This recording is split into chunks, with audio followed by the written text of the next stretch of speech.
너희 생각에는 어떠하냐? 만일 어떤 사람이 양 100마리가 있는데 그 중에 하나가 길을 잃었으면 그 99마리를 산에 두고 가서 길 잃은 양을 찾지 않겠느냐? 진실로 너희에게 이르노니 만일 찾으면 길을 잃지 아니한 99마리보다 이것을 더 기뻐하리라.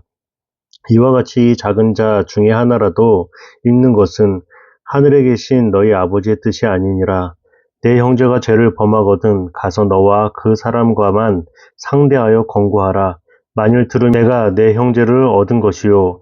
만일 듣지 않거든 한두 사람을 데리고 가서 두세 증인의 입으로 말마다 확증하게 하라. 만일 그들의 말도 듣지 않거든 교회의 말하고 교회의 말도 듣지 않거든 이방인과 세리와 같이 여기라. 진실로 너희에게 이르노니 무엇이든지 너희가 땅에서 매면 하늘에서도 매일 것이요 무엇이든지 땅에서 풀면 하늘에서도 풀리리라.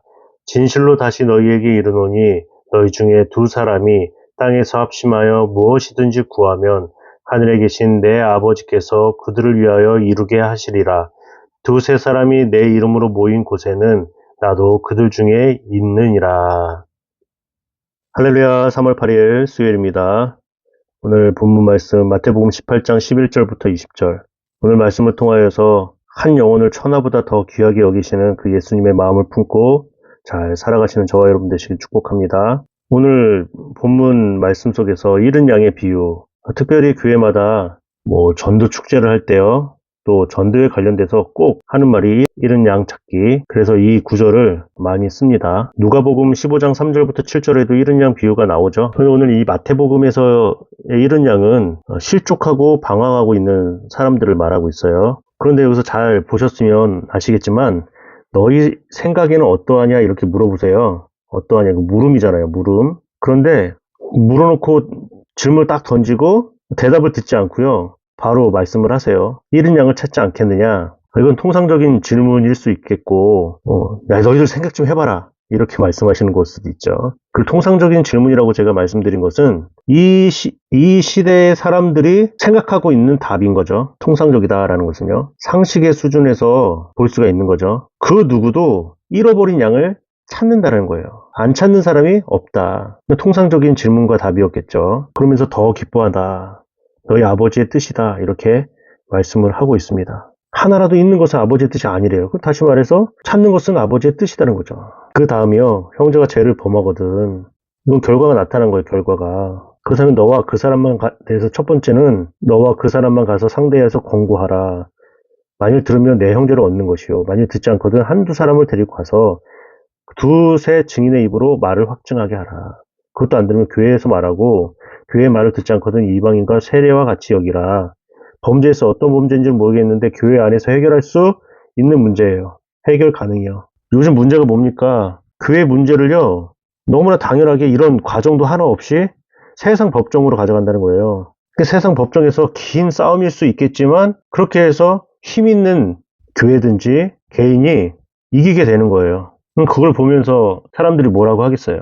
저도 목회자지만 이거 힘들어요. 받아들이기 힘들어요. 하나님의 말씀으로 든든히 세워지는 교회가요, 어떻게 이런 개인이나 어떤 교회의 그 기득권 세력 때문에 문제가 발생하고 그 문제의 발생을 세상에서 해결을 하냐고요.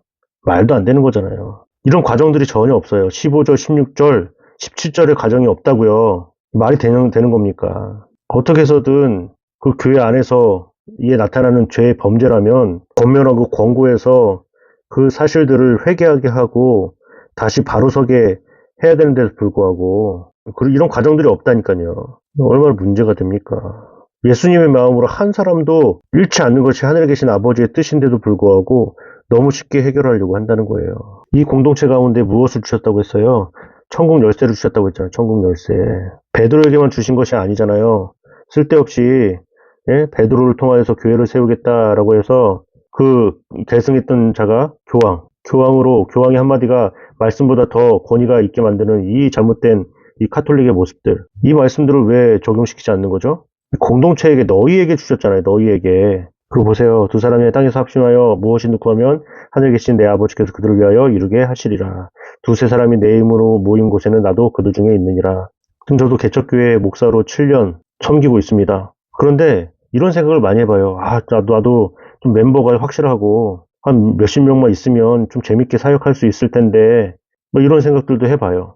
저도 무슨 모임이든지 목사님들을 만나게 되면 열 몇 명 개척교회든요, 또 100명이 되든 200명이 되든요, 다 걱정과 고민들이 있더라고요. 사람들이 물어보면 어떻게 물어봅니까? 지금 어떻게 교인 많이 늘었습니까? 늘었습니까? 물어봐요. 늘었습니까? 저는 개인적으로 이러려고 개척한 게 아니에요. 교인 수를 늘리게 하면요, 마케팅 하면 되잖아요. 마케팅. 그러면 우리 교회 교인이 됩니까? 아니에요. 예수님께서 원하시는 것은요, 이렇게 두세 사람이 내 이름으로 모인 그곳에 함께 계신다는 것이에요. 단 한 번도 교인의 수나 그 숫자적으로 판단하시지 않는 분이세요. 이렇게 진실된 마음으로 모여서 오늘 본문처럼요, 한 영혼을 사랑하는 마음들, 어렵지만 그 공동체가 해야 될 일들을 정말 꾸준히 해 나갈 수 있는 그런 모습이 교회의 모습이잖아요. 오늘 말씀을 통하여서 저도 많이 깨달은 부분이 있습니다.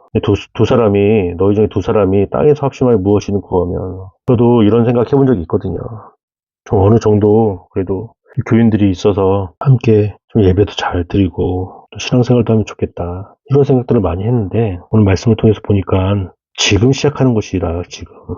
네, 지금이 중요한 거예요. 어느 정도 되면 또 그 이상을 바라보게 되잖아요. 여러분도 오늘 말씀을 통하여서 좀 깨달음이 있었으면 좋겠고요. 예수님께서 이 작은 자 중 하나라도 있는 것은 하늘에 계신 너희 아버지의 뜻이 아니라고 말씀하셨던 것들을 기억하시고 교회를 더 사랑하세요. 교회를 잘 섬기시고 기도하시고 할 수 있는 것들을 행하시면서 그렇게 살아갔으면 좋겠습니다. 오늘 교회에서 수요예배가 있다면 꼭 참석하세요. 예배하는 곳에 여러분의 마음을 쏟기를 주님의 이름으로 부탁드리고 축복합니다.